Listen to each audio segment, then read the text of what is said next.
Welcome back to Ox Tools. I'm Tom. So we're gonna put some new holes in this motor mount plate now that we got them plugged up. This is for the Kearney and Trecker Autometric jig bore project.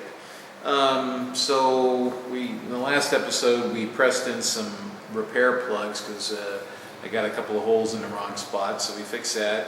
We'll re-drill the holes and get the plate mounted.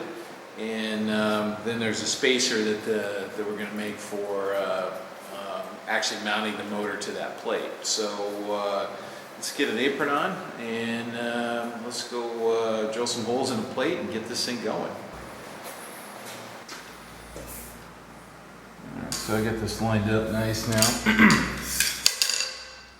And we're going to just directly transfer these holes to this plate and not have to worry about measuring the oddball pattern. There's a variation between this distance and this distance and this distance, so there's no symmetry to anything, so it makes it a kind of a pain. And also the bolt circle diameter varies a little bit, so it's really just kind of a mess, and frankly not worth spending all the time to plot those positions accurately. So we're going to transfer punch it. So what I did is this is on center line here, and I had a good center line, so I just lined that up. And there's also a notch here that we're going to scribe in. I have to file that little bump off of there that we're going to mark so that we can trim that off too. So and that'll probably just be a bandsaw job since it's kind of a. Looks like that's what they did. Actually, you know what? Let's just go ahead and, while we're here and set up. Let's get that, and I know what this little dip's for right here.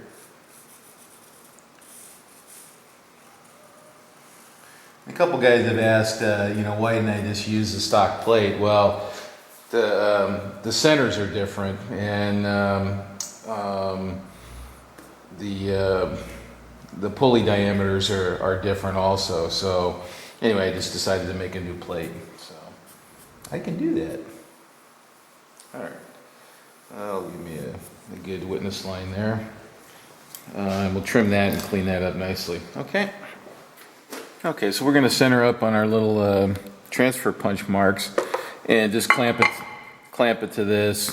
We could do this in the drill press, but when you start a drill in that, it wiggles a little bit, so I'm just going to go ahead and pick up that center punch mark and then drill through. And to do that, I'm just going to use one of my little 60-degree points. Somebody asked me about these the other day, and this one is made from an old broken Brubaker end mill here. Looks like it was a 1/8 diameter end mill. Anyway, I just ground on the surface grinder or the tool and cutter grinder, ground a point on it and these are just real handy for picking up in little marks like that. So here's a couple of flavors, and that one's made out of a dowel pin. That's a dowel pin. This was a drill blank here, 732 drill blank. I had a whole pile of those, so I made a couple of points. So this one's longer, you can reach down in somewhere. And there's a 1/2 inch made from looks like a key seat cutter that somebody broke off. I don't know who did that. So if you have busted end mills, it's just throw them in a pile, in the corner, right? And then when you got some time, or you find somebody that's got a grinder, or you have a grinder yourself and you want to mess around with it, make yourself some points. These are pretty handy little guys.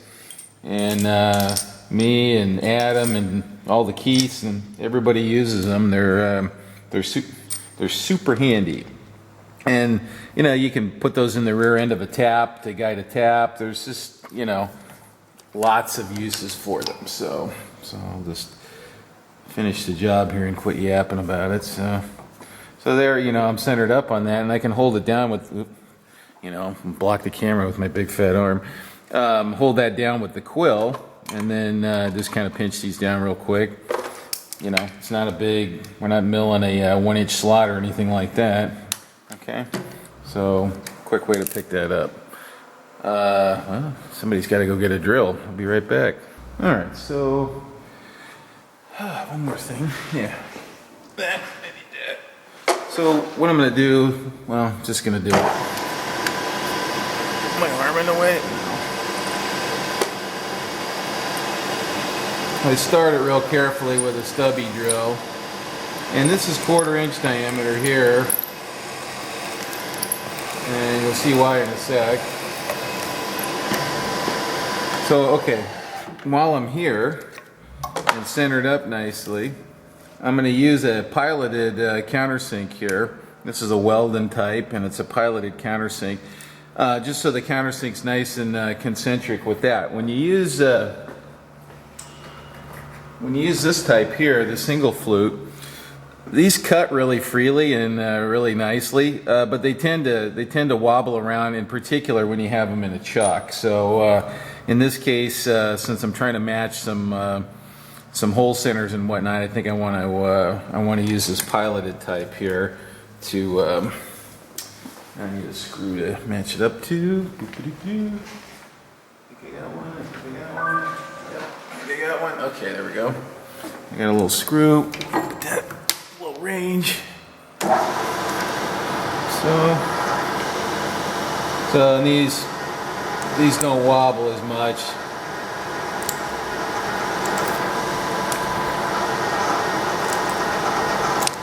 All right.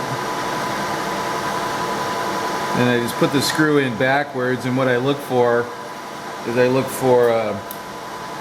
just a little step along the edge, and that way I know I know that hole's deep enough. Okay, so now I also want to open that hole up just slightly to the next size drill, just because that's what the stock motor mount is, and we'll just go with that. Okay, now if I would have used that drill first, then my pilot, that pilot diameter would have wagged around in there. So anyway, that's why I did it that way. Okay. Okay, so I was talking about this little relief, and it's kind of an oddball relief here, and this one looks like a rat chewed it. So I marked it and I bandsawed it. I didn't show that, but anyway, it looked so bozo or crappy that I went ahead and milled that and relieved it. So let's put that up there and cross your fingers that that our flatheads all fit. Where's this? This kicks up a little bit. Okay, 2 out of 3. Shoot, where's the other one? Oh, there it is. All right. Alright, looks like it's going in.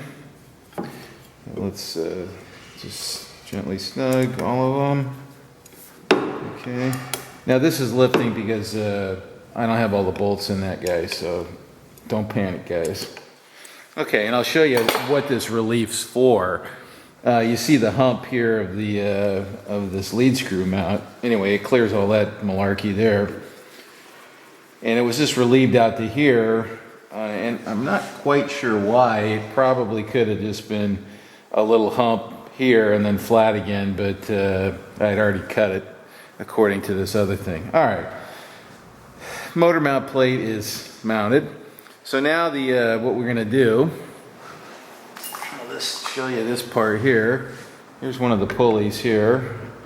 I've got a tapered bushing here that goes on here, and hopefully I can just kind of slide it on. There we go, something like that. Okay, and then the motor will be sitting on standoffs here, and then there's another pulley here. Okay, so the next phase of the operation here is to make the standoff that holds the motor.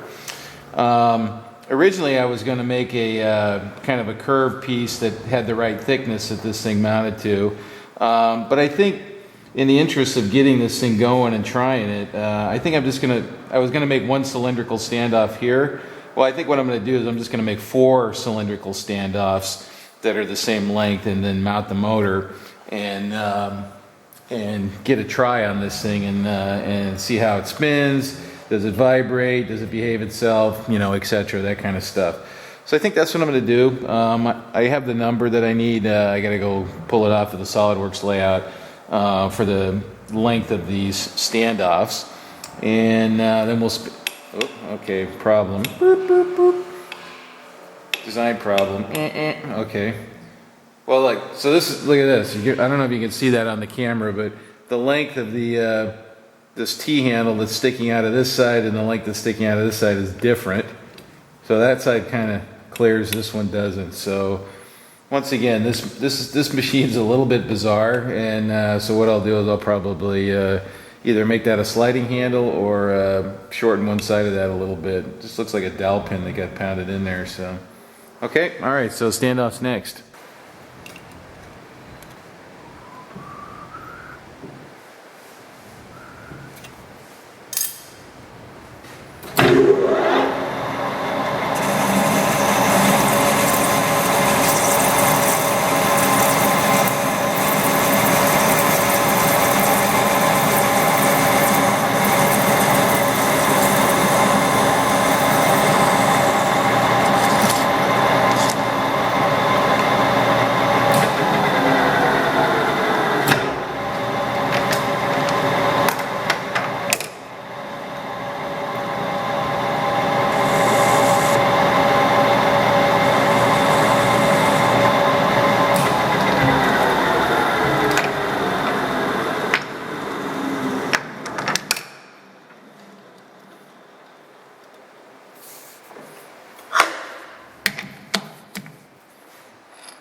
Standoffs go in between, like so.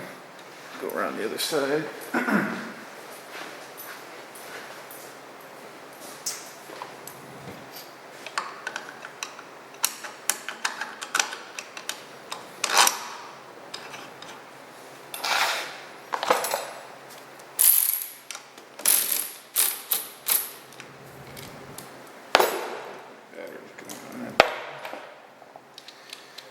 Okay, when in no power, you go to manual.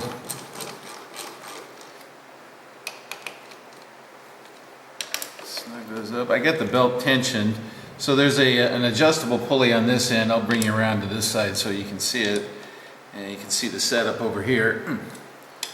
And just kind of snug these for now. So okay. Alright, so, and then this whole assembly turns like so.